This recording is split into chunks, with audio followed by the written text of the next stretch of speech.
DMO Online Television rates this program as TVMA. It is intended to be viewed by mature adult audiences, and may be unsuitable for children under 17 as it might contain strong political themes, gestures, and body actions.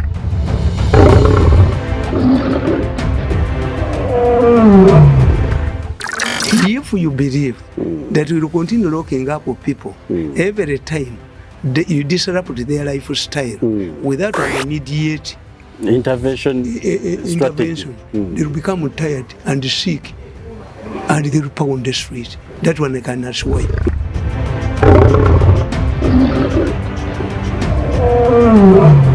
Era nze mbagamba nti ne sex style abantu bali gikyusizza. Are you serious? Yes. This missionary style of facing each other. Why do they call it a missionary style? It was not a style in Africa. It was brought by the missionaries that the couples should face each other as a sign of love.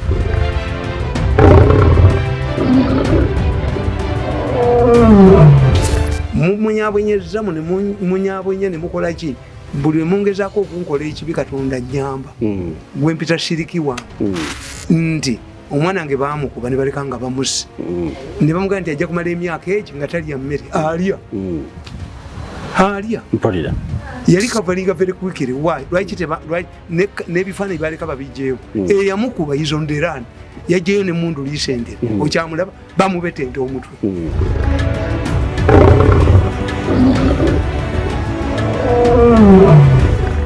mbalamusizzaako mwena gye musinzira okubanga mulaba TM Online Television. Mbeebaza obuwagizi bwe muwadde mutabani wa Mmole n'amatovu Mirundi Joseph Tamale Mirundi Senior. Yenze kanka kapita nze mutesitesi wa TM Online Television era nga nze ntuddeyo kutuusaako ekitundu kyaffe kino ekirala ekya political dose.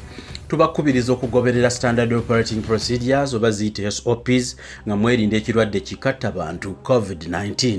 Newankubadde nga abalala muli mu lockdown, abalala bali eyo mu quarantine, waliwo bannayuganda ab'enjawulo abagezezzaako okuteekawo okuyiiya okw'enjawulo okusobola okutangira ekirwadde kino, Ssaako n'abalala nga bagamba nti banaatera okutuuka ku solution y'okukiwonya. Munnayuganda omu ne banne baakola hand sanitizer eyitibwa Ropa Free. Ropa Free hand sanitizer y'emu ku sanitizer ezisinga okubeera effective mu kutangira ekirwadde kya COVID-19. Mbasaba munoonye ku Ropa Free hand sanitizer musobole okusanitizinga n'okwekuuma ekirwadde kino, ate nga abantu tebaakoma awo wokka. Mu kiseera ky'obulwadde bwa malaria oba obulwadde obuleetebwa obw'omusujja gw'ensiri obuleetebwa ensiri, baakola kye bayita Ropa Free mosquito repellent. Mosquito repellent eno bw'ogyesiiga ensiri tekuluma okusobola okwetangira omusujja COVID-19 ng'abayiribya. Ate muyiiye engeri gye mwetangiramu n'ebirwadde ebirala ng'omusujja gw'ensiri nga weeyambisa Ropa Free mosquito repellent. Nsuubira nti gye muli eyo nga mukkakkanye maka gammwe abasinga temukyakola mirimo giri gisinga kubadde gibateganya n'olwekyo nsuubira nti ennyingo zibaluma. Omusajja ono wa Ropa Free brand products ako ne banne bayiya kye bayita Ropa Free aromatherapy. Aromatherapy eno nga ka oyiro kano keesiiga mu nnyingo ne kasobola okutaasa ennyingo ezikuluma. Nsaba bakubireko ku namba z'amasimu ezo zolaba ku screen awo, ate naddala mu abali e Kampala bw'oba osobola okugula paaka enamba bajja gikutuusaako ngeno ya $5 naye nga delivery wa bwereere around Kampala. Mweyambise Ropa Free brand products.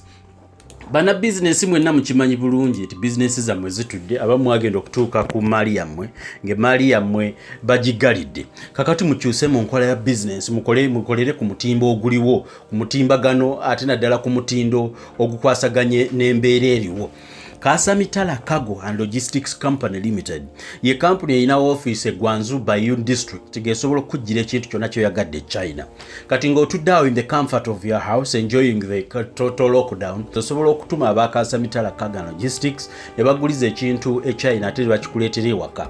Ne wano mu Uganda balina office newankubadde ebizimbe byaggaddwa, wali ku Total Business Center office yaggaddwa naye store wanzigule basobola okutuusaako ekintu kyonna kyoyagala okubanga ogula. Bakubireko aba Kasamitala Kagan Logistics basobole okukuleetera ekintu nga bakiyisa wansi ku mmeeri bakikuleetera ku ttaka Ssaako ne mu nnyonyi kitwala akaseera katono mu nnyonyi naku 2 ate wali ku gundi ku kago ku mmeeri kitwala ennaku wakati w'3 ku 5 Ssaako nga bakusasulidde n'omusolo. Kasamitala Kagan Logistics ye kampuni yokka eyogera amazima ku bbeeyi ebyo byebigula China ate yekuleetera ekintu n'ekituusa wooli ku muwendo ogusembayo okubeera omutono. Kale nno mwenna muli eyo abasinga mwazze ku saiti zammwe muzimba kuba mufunyemu obudde obuddukako mu office. Kaakati mu Uganda mulimu omuzimbi omugo osobola okwesiga nti wajja kuzimba ekizimbe kyo nga tabbye material ng'ate tataddemu seminti mutono. Omuzimbi ono ye wa Stone Roofing and Construction Company ono nno omusikawutu eyava mu family emanyiddwa yankooyo oyo. Omusikawutu gwe mmanyi atabba material ng'akuzimbira ekintu ekiri ku mutembere ogw'ensi yonna yenkooyo oyo Elisa Kiwana gw'olabaawo. Mukubireko ne kampuni ya Stone Roofing and Construction Company bakumaliriza ekizimba ate basobola n'okikulagako nga tekinnaggwa. Balinayo n'akalala nti bw'oggulawo fayiro nabo basobola okuwa ebyetaagisa byonna ne bakulaga ne ku kizimbe kyo bwe kinaabeera in 3D nga tekinnaba na kubaawo n'okupulaningira ettaka n'okunoonyerereza ku ttaka lye wagula oba ttuufu oleme kutandika kuzimba ng'ozimba ku ttaka lye wagula empewo. Stone Roofing and Construction Company n'enkooyo oyo Elisa Kiwana mumwesige muwe emirimu gy'obuzimbi kuba nange gwe nkozesa. Kangende butereevu mu political dose y'olunaku olwaleero tubeere nga tutandika ne mutabani wa Mole n'amatovu Mirundi.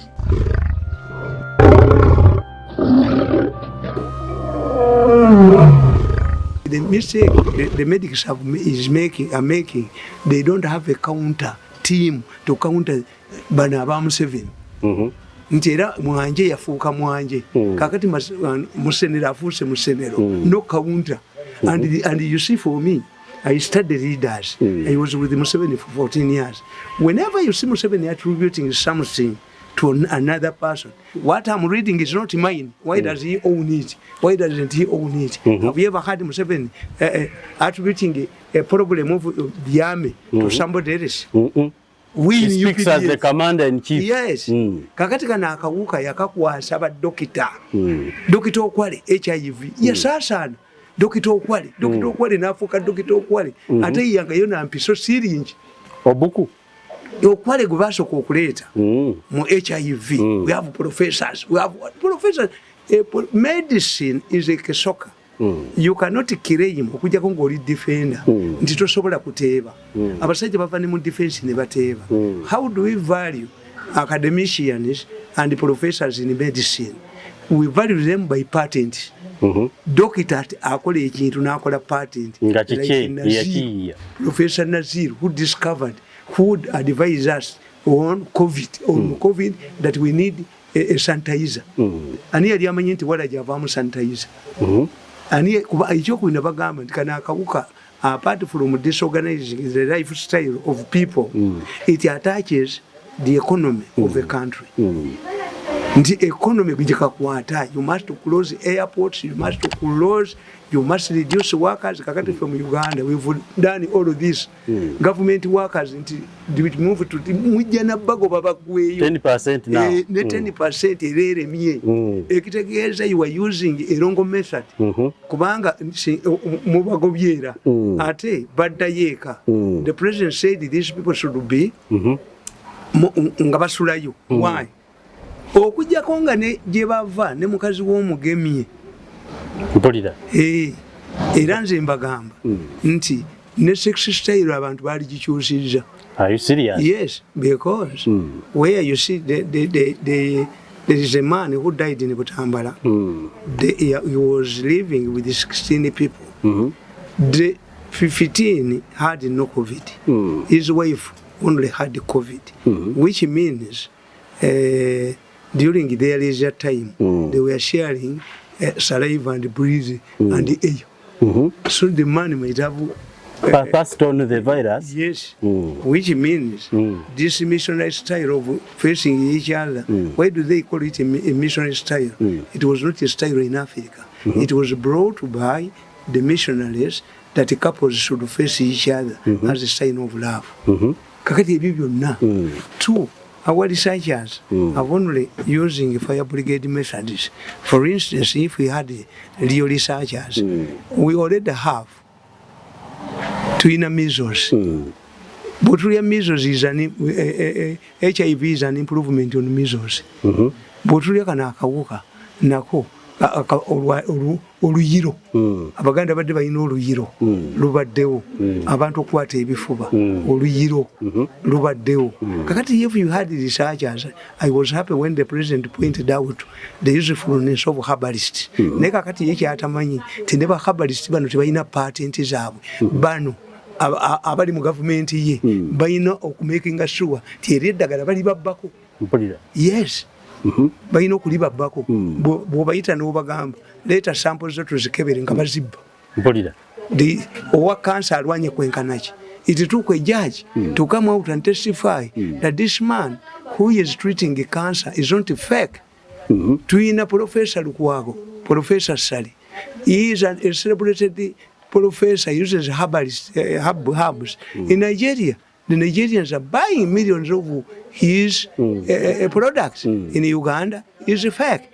We also had the money here before people knowledge about HIV. We got the knowledge of HIV. The man was called the Sebabi.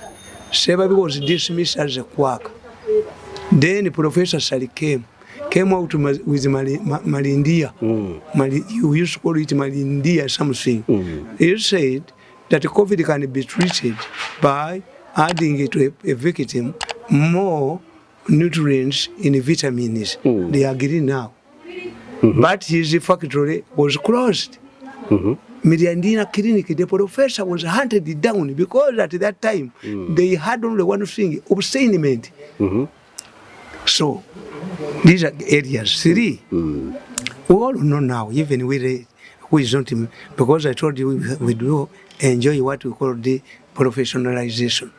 Even if I'm not a medical doctor, I access a lot of information. I told you that if you want to test that you have COVID, buy it an apple. If it's tasteless, then you have.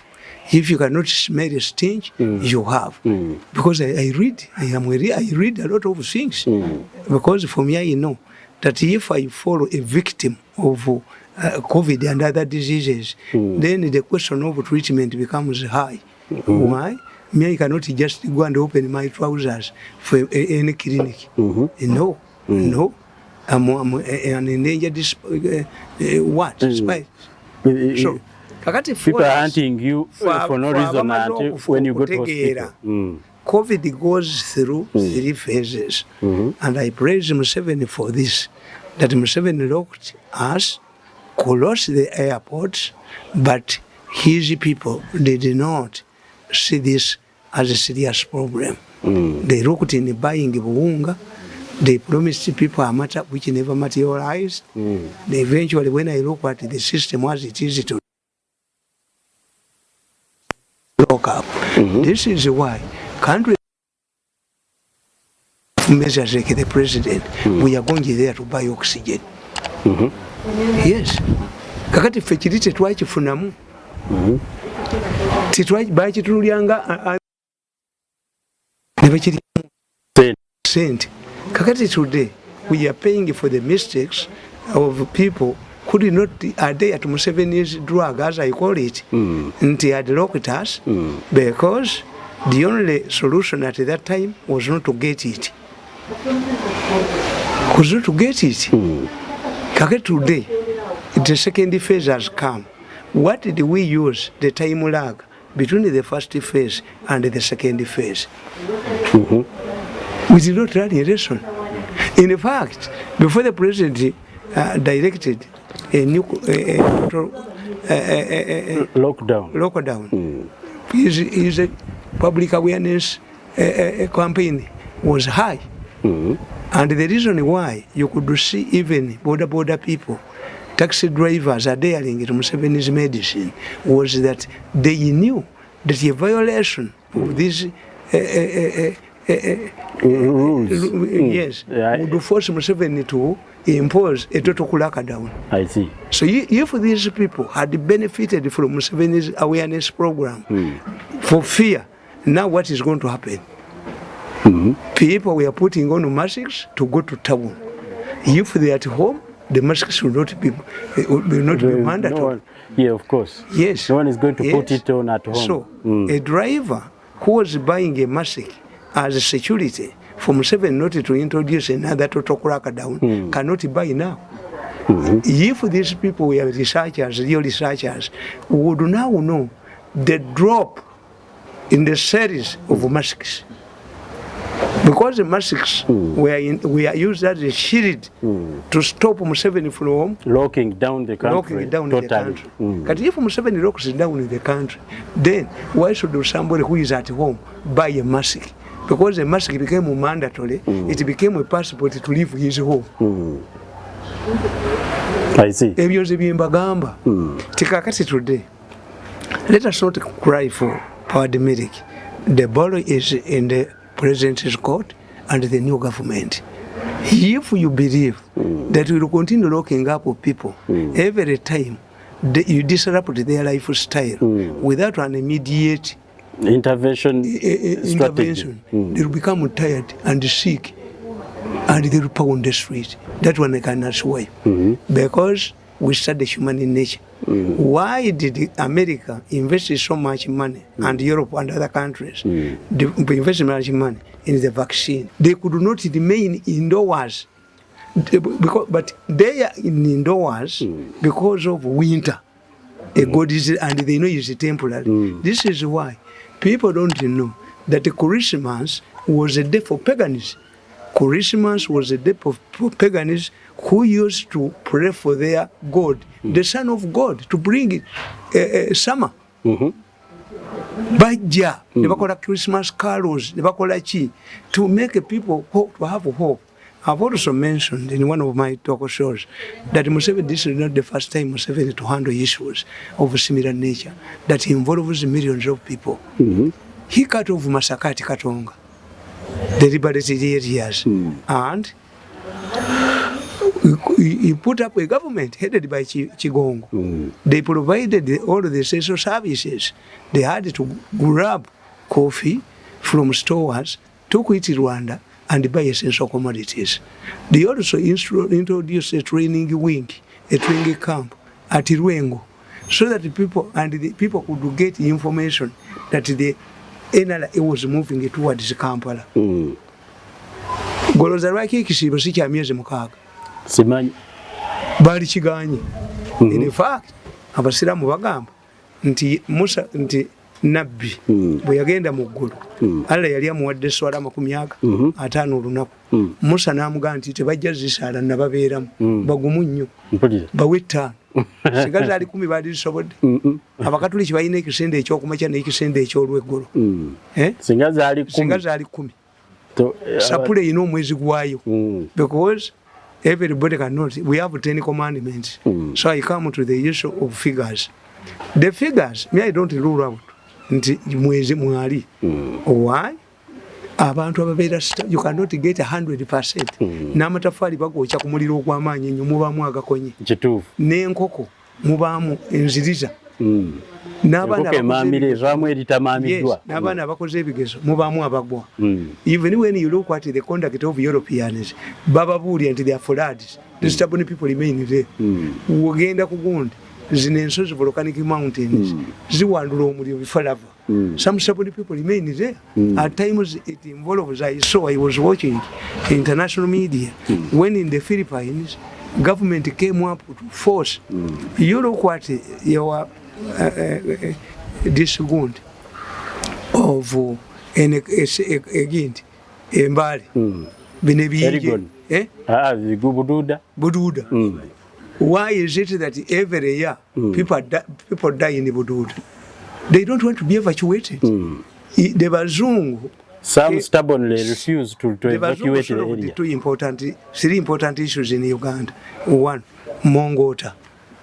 They are airlifted the people from Musese Island. Airlifted.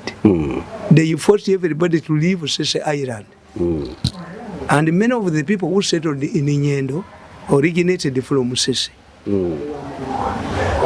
But after evacuating the people from the island, then they carried out spraying era abantu baddayo omutayinza obwongo bw'omuntu prison yokka lwaki tuyina ekikomera ekkomera litegeeza total confinement ekikomera ente muzitwalamu and ekikomera means a perimeter wall a perimeter wall means that I have the liberty to move in and get out so you study this nti abantu cannot tolerate for a long time nabagamba gonorrhea yaluma nnyo abaganda batuuka ogamba ti bwona otyenze kwonna awasanyuko yes ab'emmamba bwe badduka ne bava mu Buganda bagenda okulaba nga bafa baggwawo they took a decision tuwase ba relatives baffe ab'emmamba beewasa mu Buganda why at one time they migrated to kyobalaba omukulu w'ekika ky'emmamba bamuyita Gabunga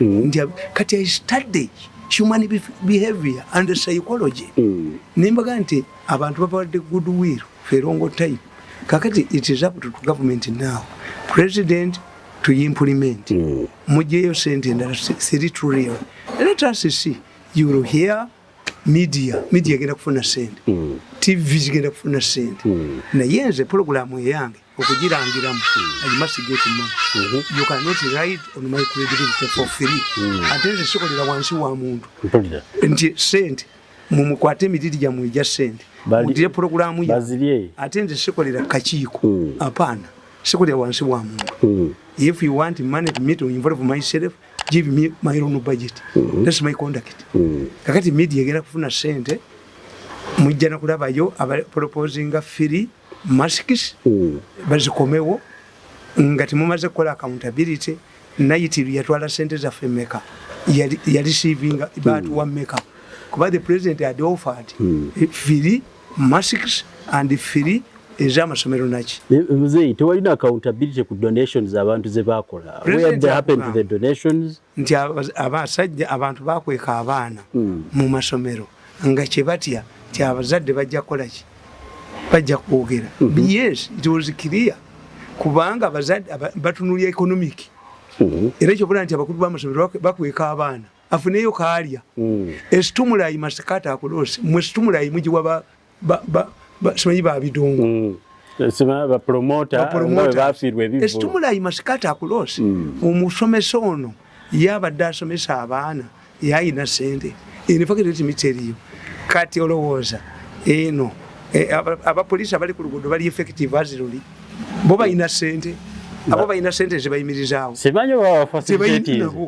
era if you keep them longer ku road block bajja kulya enguzi yes bajja kulya enguzi kubanga human being cannot tolerate suffering for a long time kakati nabagambye Museveni lokuta katonga Museveni yagenda mu Northern Uganda na jja abantu mu maka gaabwe n'akyekinga lifestyle zaabwe n'abateeka mu campus provided them with the facilities he got a lot of complaints at one time the opposition suggested that we should have a UN representative indirectly they are saying that Uganda would surrender its sovereignty to UN nga Red Cross yekolayo Museveni said no let us have a UN observer the former president of Mozambique yajja era abantu baddayo in fact analeke Ruwero fund the people in Northern Uganda when they were going to their homes batwala n'amabaati which did not happen in Ruwero.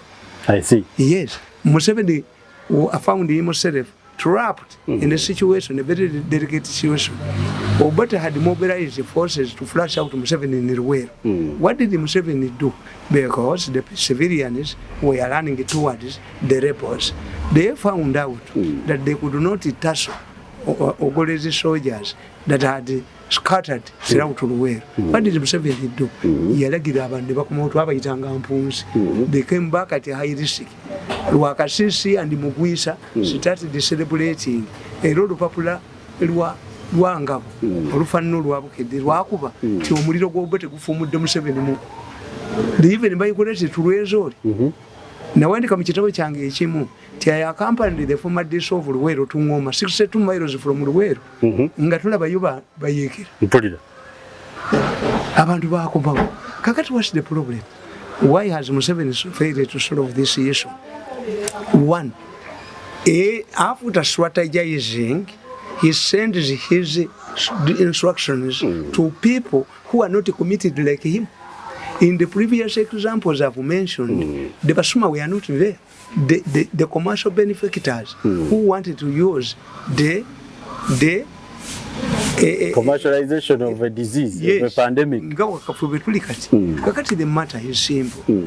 They are running out of reasons. At one time, the president said that I'm going to defeat Kkwo. We betted, and I told him that if you defeat Kkwo in 6 months, I'll give you $1 million, and he also offered me $1 million. But the president said the way is going to be over. Why? Mobility. Abamaje baffe babadde batambula nga nabali batambula to catch each other into contact yaleeta combat helicopters. Museveni brought to combat helicopters nga zikuba abakoni ne ba hostages ne basaasaana until Mukozi gave Kony the last blow when he invaded him into Garam. Because from Iron Fist, the man fled to Garam. The East sympathizers said that it was intended to show that the first son was also commando. But for us who don't mind, for us who care about the new point, the Kony menace was solved. Kakati today, we don't even, the president has given himself 42. But what do we want now? What we want is a vaccination and research. In the Seychelles, they have managed total vaccination, but they have a population of 1 million. That is easy. In Rwanda, they also have a small population. But what the Rwandese do, for them they know that falling sick is not easy. A clean country, a clean family can prevent many diseases. This man of National Water, Mugisha, fought and defeated cholera. Riga lost the mayorship because of cholera. Every time it was rained in Kampala, we would get high cases of cholera. But just by providing piped water and informing the people that it is shameful for you to go to a hospital,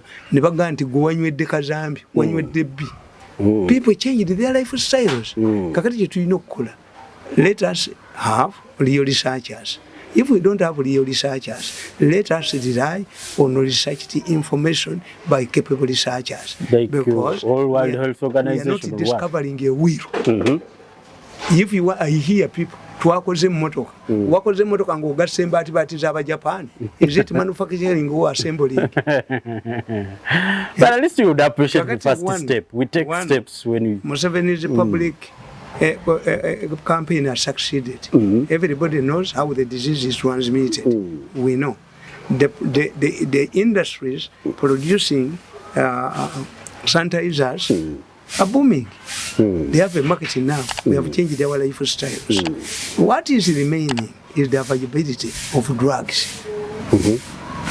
My suggestion, humble suggestion, is that in order to defeat these capitalists who want to take advantage of the plight of our people, Museveni should liberalize. But here it is. If this, we are lucky now that if these people have been bringing useless imports from China, today they will bring useful imports by bringing a dagara. Once all the hospitals access the drugs, because I'm asking the scientist, if this is stubborn man who refused to adhere to Museveni's syrup and contracted COVID-19 and went to hospital and found the doctors equipped with the facilities, one would say that it will encourage more stubborn people. It's a question of to give up on their stubbornness. The availability of the treatment does not mean that you don't die. Of course. There are mortuaries at every hospital telling you you cannot beat up medical doctors that you have lost a relative. We even pay bills even after somebody has died. This was planted by the colonists in our people. Kakati today, the problem is people are dying because we don't have a treatment in hospitals, there is no space in hospitals, there is no oxygen in hospitals. Once you solve those ones, because I hear now, an African is like a stupid baby. Waliwo abaana boyina okuba ennyuma emirundi ebiri bategeere. An African does not learn from his earlier mistakes. Amanya Museka said, history does not repeat itself. It's only fools who repeat earlier fools made in the past. Kakati today babeere serious. Baliye sente zino siri trillion bazirye neba delivering eki service bategeere atoyinza okuzirya no delivering service tosobola kuzirya delivering service kuba ziri meant for Monsite muli corruption levels. Corruption is like a wound, is like unemployment. It's only the ratio. But every country faces unemployment. Yes. What they do is alleviating. The unemployed people in Europe are given money to survive and participate in the economy. Famawanga gafete gabisobora twinja gabisaba. Naye kakati nkugamba nti eddagala bwe liba lyaze kakati omusajja ye platinum nga buli yagamba nene ago you have to have 5 million per day. Who has this money? Nabo bw'obabuuza n'obagamba ti why are you overcharging? Ojja kusanga nga balina ventilators. Somebody told me nti come and visit your friend konzewa nti ali ludda nti mu platinum nti bamutadde ne mu incubator. I used to think that incubators are for babies. Kakati ojja basanga nti nabo 5 million nga wabayise bajja kunnyonnyola. We invested in this and this and this. Our doctors have equipment, the necessary equipment. Our doctors are paid heavily. Let me give you an example. And the risk of treating the COVID patient. When you compare teachers in government schools and the government in the private schools, why do teachers in the private schools teach more than the government schools? Because they are facilitated, they are remunerated. In fact, when you go to government to private schools, many of them don't have contracts because they fear to be sued. But they don't get salaries during a holiday. In the government, they get a holiday. They are paid salaries during holiday because for them they are ready to give you a service. Is you who has broken down the calendar. 2, these people are civil servants. They retire. I was happy. A teacher told me, and I helped the teacher, not the woman, to get 45 million shillings from Luweero district as a Kasimu. They are pensionable. Lwaki abasomesa abafuna facilities ezo zonna tebafaanana nga bano bano bagituuma business. And that's why whenever you have gwali olabyeko nga traditional schools zeeranga mu mawulire afuta gonda naye amasomero ga private gatuuza abaana 10 abaana 5 ne bagatuuza mu private Gondi center abaana 5 abanafuna first grade ne balimba n'okulimba super B. These are businesses. Of course. Yes. Kakati nzi ekyo kindiko nti these 42 days should not be wasted. Even the civils, they should at least understand the Bible. The president quotes the Bible. Bible ekugamba ti omwana ow'ekyekyo yaddanga ku nsiko n'akuba enduulu ti omusege gumulya. Yakikola emirundi emeka. Gwe gwali gumulira ddala. Yes. Tebajja. What does it mean? Nti abantu bano bwe tunaba kakati tunalowinze one create more space. At one time they suggested tibagala kutwala Nambole batwale ettaka lyayo. Why are they not talking about Nambole now? How did they not? I have never heard in my life nti Embale eriyo oxygen plant. Neka sabala bi oxygen ne sente zigenda kujja amaje gagambye okukola Embale ya breaking it down. Breaking it down means you are overworked. Yes. So if Mbale broke down because either the machines are obsolete or you are overworking, where is this product of overworking? Naye olwategedde nti mulaga efunye tekatulira mu gas mu oxygen, you have put the country in panic. Nange nze nasoma trade union bwe tuba twagala country bwe tuba twagala manager omuteeka ku bunkenke tukola strike when he needs us. Ne gundi bakazi bedda Abaganda bano banga ku Christmas olunaku onalwefumbira and you cannot go to somebody's place to eat olunaku kubana ayina ababe nti lwaki gwe mukazi nti mukazi we yanobye so women used to blackmail their husbands during Christmas time kakati today katwa identifying nze nzikiriza Museveni yetalowoleza mu money. Museveni believes in solving a problem. Yakugamba nti e Mozambique bazimba damu abapotego nefulumya amasanyalaze mangi nga tebageyambisa. But the time came when that factory, that dam attracted businessmen, industrials to go to Mozambique because it was Duli chokola nti azimbye damu nyingi abamu ne batugamba nti amafuta amasanyalaze geyisimba tebagagula na gagula their over production he is aware instead of looking for power let us have surplus power kakati ze ebyuma ebyo by'oxygen tebinumamu kabazirire mu oxygen n'ebyo binakola are we going to solve the current situation of oxygen now and in the future? Are we not going to stage another lockdown nga zino baziridde? How long? What's the durability of those oxygen machines? Those ones who are going to break tomorrow nga buli kaseera tuzongeramu kubanga nabagamba there was a time when bayogera cancer patients until the Prime Minister of India visited Uganda and Kenya. The Kenyans asked for modern cancer machine bantu bakyogera naye kakati our people are rushing to Kenya for treatment bano bati bakimubuuza bali bagala bagule ki ekyabwe kakati cancer patients you go there oba ekyuma kyabwe kikola kakati nabo bakkirize kuba naye waliwo ebibibwa nabaga nti the mafia in Uganda yo teyina kyetabba but in many countries when you go to Zimbabwe, a Zimbabwean policeman cannot get a bribe from a poacher. I see. Sente jebayina we yabalambuzi.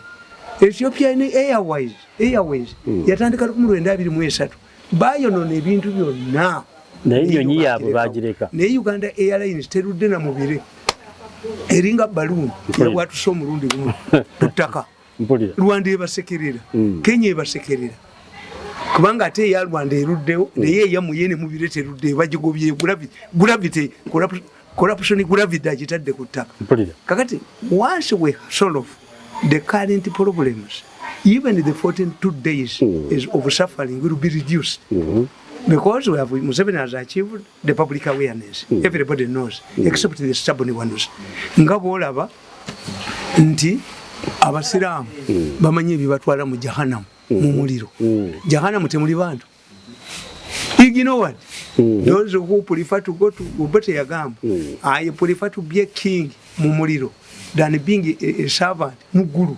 I see.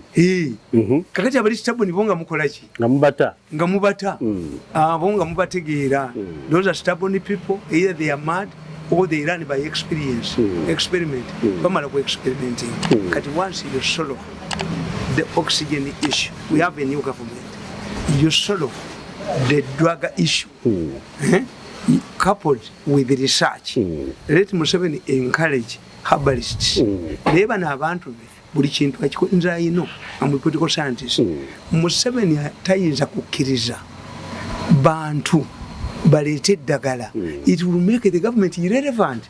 But as the government, if you don't want to make the government irrelevant, you bring it. Then these people should do. These people he uses in the ministries. Let them understand that if we fail to fulfill government obligations, then we lose government confidence and voting. We are lucky. We have just gone through an election. This is a new government. And Museveni has made the changes. Really, Prime Minister's office, Yalikarolo Kulutu, Yamujeyo. Nankabirwa wanted to be in the president's office because of this mumuli center ya sent tiyamutaddeyo yamutaddemu energy this woman onogundi we prime minister bamutulugunya nnyo nabanje muheresi ngoyo bote bamumanyi nga muntu kakati yamuwadde abakuli ilibalete that's why nti muhezo lwatudde mu ntebe we are seeing the fruits nti suspects kuba Katumba yakwatiddwa kakati ekirimu nti era media yabadde eyingiddemu nga media ekugamba nti abatwala Katumba bali babiri babate ono bamuteeka ku identification parade nga bataddewo omulala. This was the intention. Did the newspapers quote Katumba Wamala? No. Katumba Wamala, Jane Ward survived. Couldn't he remember? Chanjo yagamba Nadduli. Nadduli toli haji. Nti wagenda die Makka. Chanjo nagamba Nadduli. Nobody forgets the day he made a pilgrimage to Makka. Nadduli at that time, he was popularly known as Haji ngatagenda ngai. Naye Nigundi yamukwata. Do you believe? Chanjo yamukwata kodo. Nti if we want to understand, n'abakazi abo bolaba tebayinza kwerabira lwe bazaala. No. Abasajja tetubimanyi. Naye omukazi asobola okunyonyola omwana oyo yannuma nnyo namuzaala gundi yantwala mu ddwaliro. Sawa bweziti. Katumba Wamala gwe walabako amawulire nga gabuuza Katumba Wamala. No. Bo baategeera ekyo kikutegeeza ki ne bakugamba nti sampo za Katumba Wamala babadde bazibbayo. Ani amanyi gye bazitereka? Ani amanyi gye zaabadde? Ani? Kakati nze mashini zange ate kati bagenda ziriwo otafiire bagenda nti otafiire ya zirina kuba nze mba mbalaba. So therefore President yaleeta $400 million ku masannyalaze. Eripooti ekulaga nti emiti gyali mifu, waya za aluminium, bye baakola byonna byali bifu. Kitutu mukuba akatambi akabulire kitutu messing up $400 million. Museveni mu manifesto yali agala ebyalo 8 yali agala ebyalo 1,400 bifuna amasannyalaze kuba yakugamba ti akati mumutandise okuwunyiriza kawo abo baawogazze ate Museveni is particular olujja okuluma engalo ye yali agenda na Muloni kutegeeza bantu nti Muloni bantu balina amasannyalaze yali ne Muloni messed up yesimba dda n'agamba nti sente kadagalimba she's using erongoki kati mwali mu government. Yes. Museveni has liberated the Minister of Security, has liberated the Minister of Internal Affairs. Tojja gamba otafiire nti bassa omuntu sayidi takola jja mujjawo otafiire buli just recommend the remove of oyo mukazi wa CID. Yes. She has enforced new people in Minister of Health ngono tamujjeewo kuba yamuwaana dda ate omuwaana otya yawaana musisi I wish I had 100 musisis musirizained ekitegeeza nenkuga nti if Museveni had 100 musisis nga lwe twasembayo nga musisi tannajja mu Kampala besi yatuwangula n'obulwe 1,400 musisi bwe yajja Museveni bawangula ne difference ya emitwalo 17. If you had 100 musisis tayimuze emitwalo 17 akalu yali takawangula. Kakati nze kyemwagalako ti Museveni ezemuyekera when he detects something oba kamanda amujjawo waliwo konero eri abatwala nga kaguddeyo agenda okukitegeera akubye abaserikale amasasi nti cowardice bagenda basajja batu okukitegeera nga wasuubira ebitaano waliwo 10. Abaserikale basente bali babba tebaliyo kale doubt of fresh recruitment change the commanders kuni yadduka kiki ekirala kye yakola baye just a mere change of things ayina kye yakola okujjako abakalamoje muntu Cordon and research nze nalabako omukyala nga MP mu State House yagamba president ti your excellency when I visited Karamoja recently the youth were idle. At least let us allow them to Katolaso once in a month. 7 left. My sister, the time of Katolasoling has gone. Abakalamoja bayine milioni emitwale ine mundu namindi zabali mbajjako yabagamba okuwambala ne bagaana nga bwe bajja emoloto mu district bajja bambadde bwe baba baddayo kagaali bali bwereere kubanga nga Abakalamoja bagamba gwayambadde oyina kyokweka ekiwuka kyakulya. Museveni has changed the Karamoja. Bamugamba gwe abaserikale bo baserikale badduka naga bange tebajja kudduka.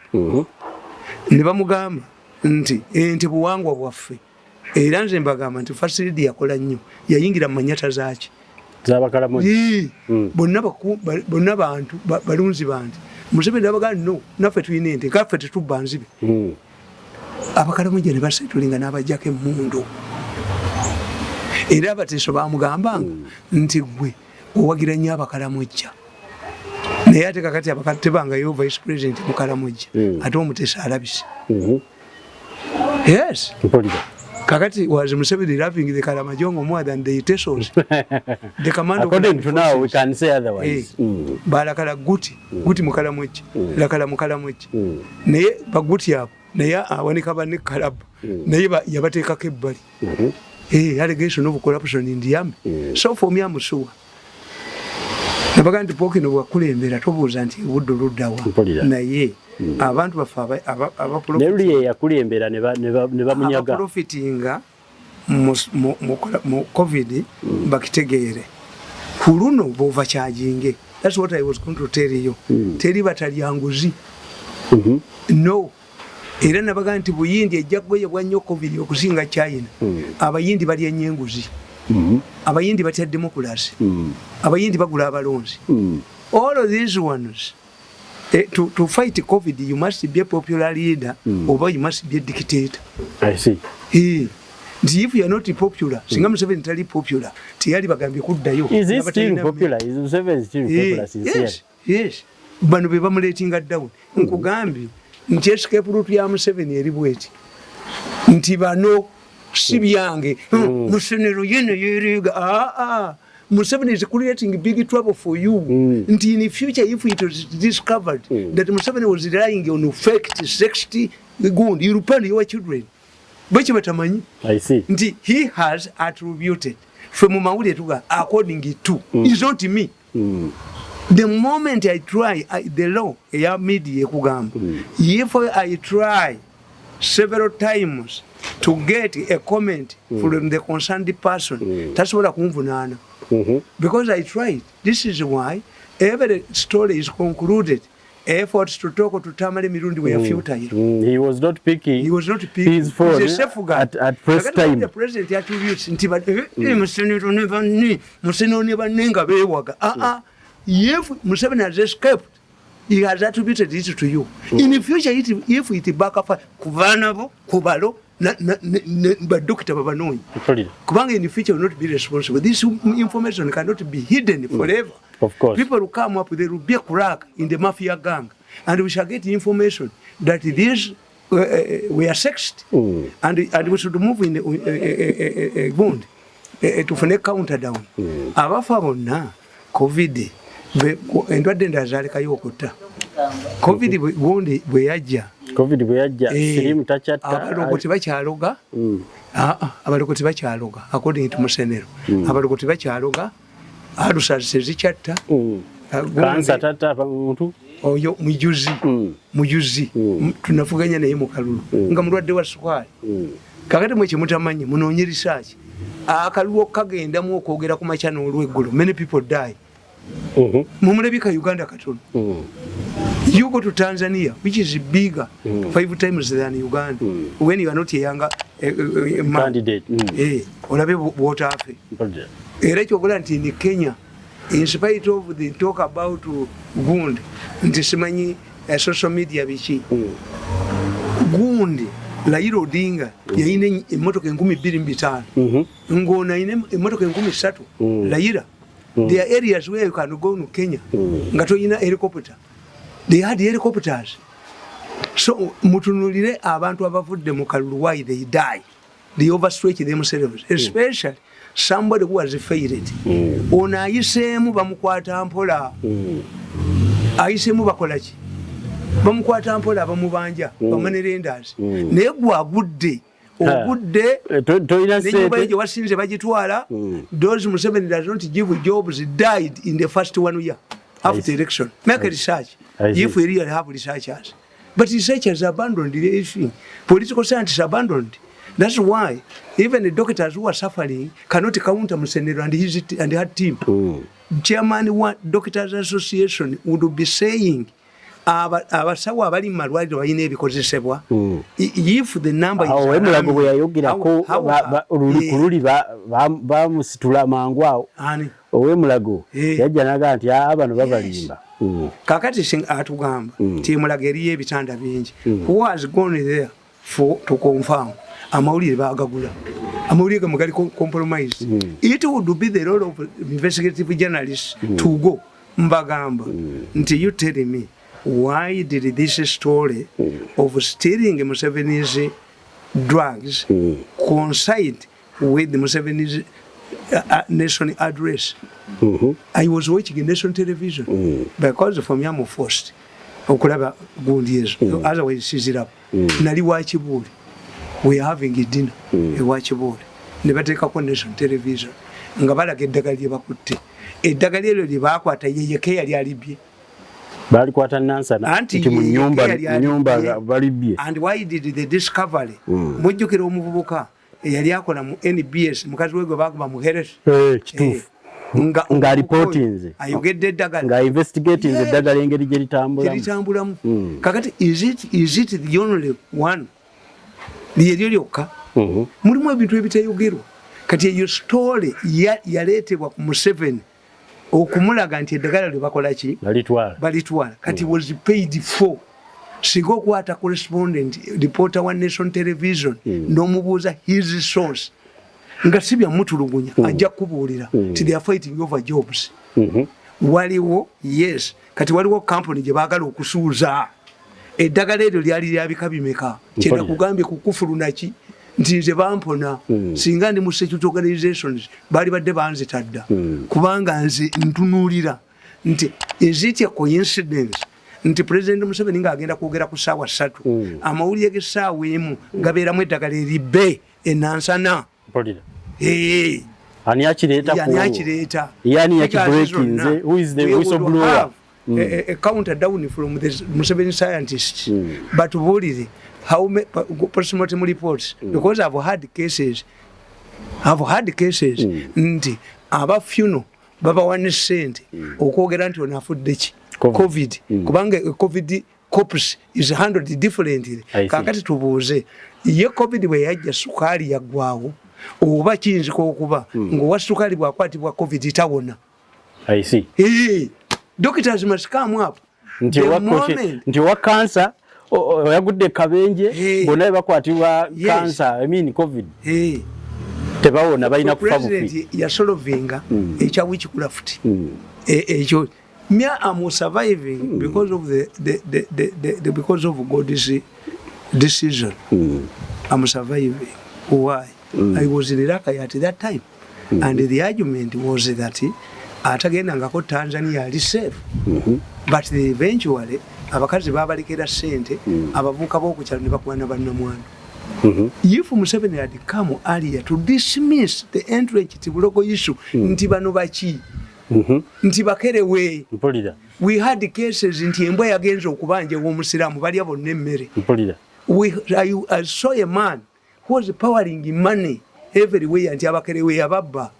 Nalabako omuvubuka ku kyalo abaana bagambanga jjajjaabwe titaata akomawo naga nti mulimba owange yakomawo kabuli neyako omulire ennaku nnya ku Lwokutaano omuvubuka eyafa nakonkona olugi lwa kitaawe nga yenna alinga omuyireki emumbwa nagamba kitaawe tinabba abakerewe mutunde tata yange mugende musasule abakerewe. Yes. Kakati it was a mixture of witchcraft. But the moment Museveni came, not dismissing the issue of witchcraft. Witchcraft yaggwawo. Kati wakyaliwo abasawo gwe babbako sente. Nabaga nti abasawo abaganda balinga balokole. Abalokole buli lwe dismissinga ti tebakola miracles bwogwa. Omulokole atakola miracle tayinza kubba bantu myaka na myaka. Bamugwamu. Naye gwe genda ku Passover Eminence Serwadda. Passover Eminence Serwadda afuna amabaasa agawera miliyoni n'okusoba. N'afuna n'abantu abagasumulula bonna nga bazze kusaba ki miracles. You think mu miliyoni y'abantu temubaamu afuna mu hospital muli 100%. If you are 100%, to whoever is taken to a hospital survives, why is there mortuary? Mortuary babajjawo kati nti I study nti witchcraft oyo gwe mulaba abazungu bamulwanyisa ebitanda ne babiteeka amasabo gabeeranga mu lujja bagateeka emanju essabo lya Katonda the headquarters of God the biggest shrine for God lyali mukono ebutonda ewa katonda ebutonda emukono muggulu emukono mpulira mugguluwa emukono era obote yagamba mu kinaana baganda say God is in Gulu. God is in Gulu. I stand here in Gulu. Yenga tamanyi. Nti Gulu gwayogerako. Siye mu Gulu emukono. Yes. Ayogera ku Gulu. Ku Gulu. Wabula Gulu kiri mukono. Era ogenda n'owulira Gulu resolution bakijjamu ekyo. Nti abaganda bo balowooza ati Katonda ali Gulu. No. Mu Gulu emukono. Yebo ewa Katonda ebutonda. Mu Gulu emukono. Baganda believed in the supremacy of God. Teriyo Katonda ki? Era mu basamize tewali asamira Katonda. Walumbe gyali, Mukasa gyali, Kawumpuli gyali, ani bonna babayina. Naye teyali akugamba nti yasamira Katonda. Taliyo. So therefore, ebintu bino ekikoze obubi nze njagala nnyo research. But one of the president will reward me. That one I know. When Museveni rewards me, name for nafasi kuba bantu banwanyisiza nnyo. I was watching them the other day. Nebaga nti kuno diru ya feno bwajitta. They have already started debating, portioning where money will go. I was watching somebody with a file about the budget. They have already discussed the budget and where the money is going to go. Nemba gamba, nemba where is a message. Me, I'm not going to fight with this time. Nze mjogedde ne mukolaki Nowa bwe yayogera ne bagana omuwuliriza Nowa yafa amataba gaba tabali yenga yazimbye ekyo fortunately for me munyabwenyeza ne munyabwenye ne mukolaki buli mungezako okunkola ekibi Katonda nyamba gwe mpita shiriki wange ndi omwana wange baamukuba ne balekanga bamusi ne bamugamba nti ajja kumala emyaka egi nga talya mmere alya Halia. Mpulira. Yali kavalinga very quickly. Why? Right nebifaananyi baleka babijeewo. Eyamukuba is on the run. Yajeyo ne mundu lisendera. Okyamulaba bamubetente omutwe. Mukazi wange ne bagala omukwatira mu byoganize. Naawona. Ne kati aboganize bagenda Hague. Bagambye biri bye tubadde nabyo ebyomu Serena nga muli ku Zoom. 115 people are going to be declared fugitives in their country. Nemba gamba nti mmwe abakuba Bobby Wine ne mulemesa okukola campaign you can nullify Museveni's election. Museveni has switched a day ku bantu 200 ne baganda ne bakubira ne Bobby Wine ku nomination idde ne baganda nti omusajja ono chairman w'electoral commission naye mu buyabuya. Why? Omusajja ajja nga tayambadde engatto n'omunominating a barefooted man you would say no. What was the intention? Bayina abakoleramu. Kakati as a result tufunye gundi foreign cuttings on finance. Our people have been indicted. Our people are being travel ban. Bakomyewo one. Ababana bakomyewo one abamenyera obulamu bw'ekizungu muna abatwala mu kikubu. Mugenda bakozesa. N'ekikubu kigale kati. Yes. Museveni yagamba abaana abagagga kati bagala okuwa emirimu. And you want to silence me. Oya change ne Diana nalimba wulira. Bagende wa Senyonga ne bamuwa relief. Kati ngata kyamugaba. Senyonga ngata kyagaba bintu mu COVID. Yali abijja mu COVID. Ngata kyabigaba kale. One day will be arrested. I see. Museveni has not brought up the National Task Force. I hear National Task Force indala. Niyenze nkubulya nti trillion za Museveni esatu batandise dozitematema. Era if Museveni does not protect Lumumba kuba Lumumba in experience nti Lumumba's time sente za NRM ezali zibbibwa zatuuka ku akaunti ezeri waliwo abaana babagoba ku mulimo waabwe ani abagobesa omu ku baminisita ba Museveni yabalimba tugenda kufunanga sente eza kampeni abaana ne bamuwola sente mu bank cause this was the last amount of money abaana babakwata ne babasiba ne babagobya ne ku mirimu ku luno sente zaatuukawa kakati Lumumba in experience eyo kutuusa sente kuki some people suggesting kati bano babagenze ku National Security Fund for how long kakati aba National Security Fund bwe banajjayo sente zaabwe even National Security Fund cannot invest this money zijjeeye kitegeeza nayo mugisse. If you continue nga temusolvinze these solvable issues serere musantiko ziririzi neja kubeta ina kyesigaza eja kuba kyayina nabano bagenda kuluzinga patient abantu ababadde goodwill kubanga nabagambye ti omusajja yagenda mu kibuga n'agula akatogo n'alekanga akafumbye kakulya ku macha mu wino oli n'alekayo obusera bwe babifumba kiro lwaggulu ne babirekayo president yagamba ogende temugenda temujja kugenda emboko nevuga abagenzi baba kubiyamba basanga wagale military bajiwa abantu babakuba emigo naye bwokuba onamukuba komawa taguba ye tajja kuguba mulowooza ye tajja kuguba obugumiikiriza bufuuka bumbowa yes so we have a new government the president must learn from the past experience n'ababbi nabo bakkirizeeko ku luno bali enjawulo naye ng'ebintu bikola ki nga bitambula era muze mu media mbeewuunya nnyo sente zammwe zijja eza media temuzifune mukolera nze sisobola kukolera wansi wa muntu ne puroguramu yange yonna tejja kuteekebwamu kirango kya covid nobody can ride on my popularity kubanga ate oba ndi mubi era nze kyembasasiriramu yiga mumusibye mu kkomera olwa covid ndiyagende tekaliiyo ate nafa government nesindikayo represent mukube kiwanda mukuba a person cannot be good at mumuwagira oboti yaganti good muganda is a dead one ekyo omusajja nga kivumbi ne mumugoba ku mulimu ne muganti yaguze egundi a toilet seat ya milioni rusanvu lutali nagende waabwe n'abonabona n'afa ne mumudescribing as a hard working man mulinye waffe babakube I must be bad sirawutu I see even in death bad even in my programs are bad zemubadde mulwanyisa bwe muzijjako abasajja bo bajozi nnyo this is arrogance of the highest order you have been switching off my programs one after the other until the public says they must remain there nti ate kati jangu nkubenyondo nenkumalawo this is madness I cannot tolerate this when do you want it nabaga nti nze kamba boli omwana bugamba muwala wajjemu olubuto n'agaana oddujjamu omwana n'akula tomutuma mukka kubaga omwana we yafa omuwe yamugjamu naye nze mbeewuunya nti oddidde omusajja kivumbi omufudde mubi omukubye mawulire ng'omwonoona enkya n'afa nti gavumenti has described kivumbi as a statement waffe jangu okisomeyo bakube n'emmotoka bazookereyo I must be bad sirawutu kuba baagala to escape kakati baagala bagifuula national function baaliyo balye sente ez'omuceere balye eki yali mubi kivumbi yali mubi mwamusanga nga mubi